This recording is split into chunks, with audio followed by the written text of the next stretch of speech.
नौकुचिया ताल में अपनी पहली शाम मज़े और मस्ती के नाम करने के बाद अब बारी थी अगले दिन को शांति और मन को शुद्ध कर देने वाली फीलिंग के साथ बिताने की। उसके लिए हमने डिसाइड किया एक ऐसी जगह जाने का जहां दुनिया भर से लोग आते हैं आशीर्वाद लेने के लिए। कुछ तो ये भी कहते हैं कि जगह के दर्शन भर से किस्मत रोशन हो जाती है। कौन सी है ये जगह और कहाँ कहाँ से लोग आते हैं यहाँ पर सात समंदर पार करके, सब जानेंगे इस वीडियो में। तो आइए शुरुआत करते हैं एक शांत सुबह से नौकुचिया ताल के किनारे और लेके चलते हैं आपको इस सुंदर जगह पर।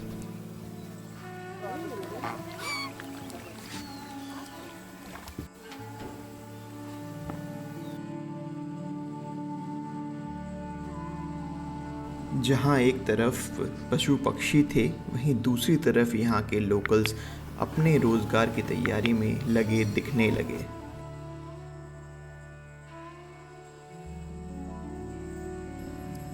हमने भी एक छोटी सी डुबकी नौकुचिया ताल में लगाई।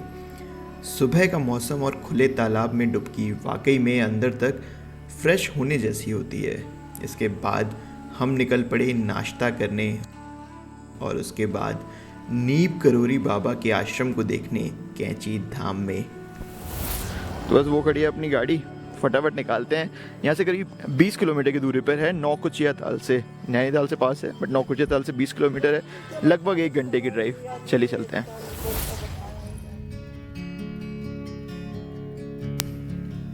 नीम करोरी बाबा के आश्रम जाने के लिए सुबह का टाइम रखना सही होगा।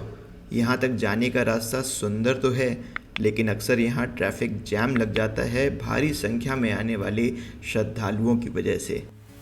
और गाड़ी पार्किंग में खड़ी करके हम निकल पड़े आश्रम की ओर दर्शन के लिए। आश्रम के पास ही आपको बहुत सारी दुकानें दिख जाएंगी प्रसाद खरीदने के लिए। हमने भी एक ऐसी दुकान से प्रसाद खरीदा और मंदिर के अंदर दाखिल हो गए। अंदर आते ही सबसे पहले दर्शन होते हैं उत्तर वाहिनी नदी के, जिसकी भी एक बहुत इंटरेस्टिंग कहानी है। आपको आगे वीडियो में डिटेल में बताएंगे। उससे पहले आपको बताते हैं नीम करोरी बाबा और उनके नैनीताल कनेक्शन के बारे में। बाबा का असली नाम लक्ष्मण नारायण शर्मा है, जिनका जन्म सन 1900 में उत्तर प्रदेश के फिरोज़ाबाद डिस्ट्रिक्ट में पड़ने वाले एक गांव अकबरपुर में हुआ था। वैसे तो वो पारिवारिक रूप से बहुत धनी थे, लेकिन उन्होंने छोटी उम्र में ही साधु के जीवन को अपना लिया था। कहा जाता है कि नैनीताल की असली चकाचौंध उनके आने के बाद ही हुई थी।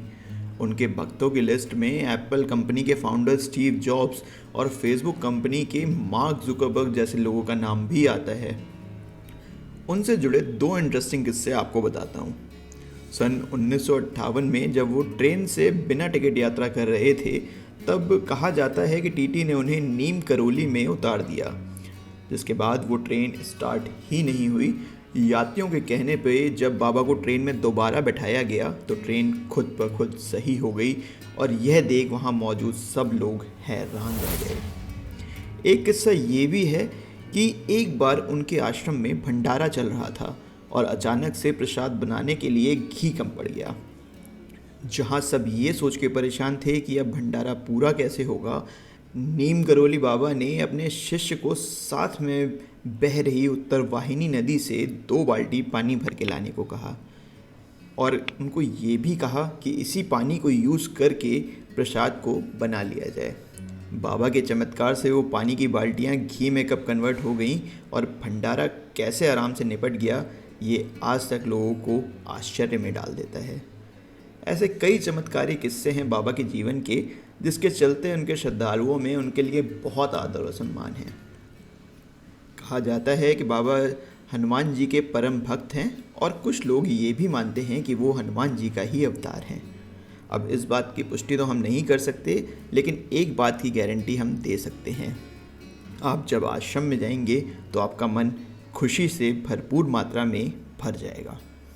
उसके बाद हम निकल गए अपने होटल वापस, जहां एक टेस्टी स्नैक्स हमारा इंतज़ार कर रहे थे।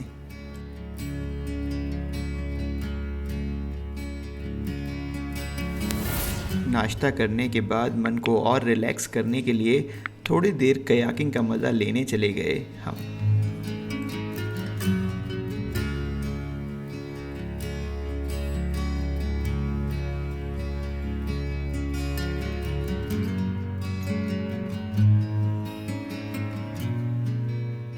पहुंच गए हैं अपने होटल में नीव करौली बाबा के आश्रम से। बहुत ज़्यादा ट्रैफिक जाम था, मतलब आते हुए लिटरली 1.5 घंटे तक तो हम मूव ही नहीं करें, एक जगह पे खड़े रहे, बस ख़राब हो गई थी कोई जिसकी वजह से। बट फाइनली अब होटल पहुंच गए और अब यहाँ से रेस्ट करेंगे। उम्मीद करते हैं कि आपको नीव करौली बाबा का आश्रम और उसकी हिस्ट्री पसंद आई होगी। अगर पसंद आई है तो डेफिनेटली हमारी इस वीडियो को लाइक करें, ज़्यादा से ज़्यादा शेयर करें ताकि लोग भी उसके बारे में जान सकें, और हमारे चैनल को सब्सक्राइब करें, अपना प्यार बना के रखें। मिलते हैं आपसे अगली वीडियो में। Thank you so much for watching.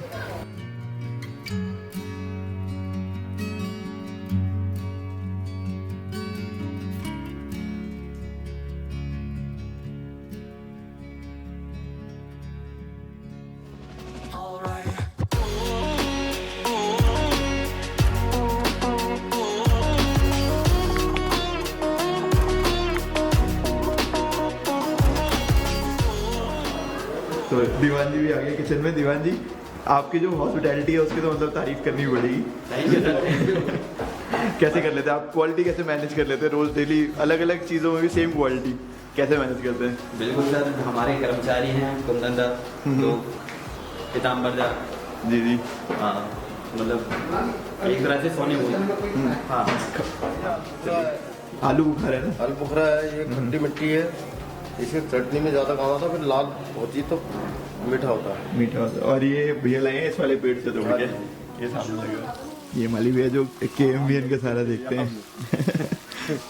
आप KMVN के अलावा भी कुछ देखते हो? सिर्फ KMVN? कोई 2-4 प्राइवेट भी करता हूँ। प्राइवेट भी? आज सुबह शाम क्या करें, खर्चा निकालना हुआ।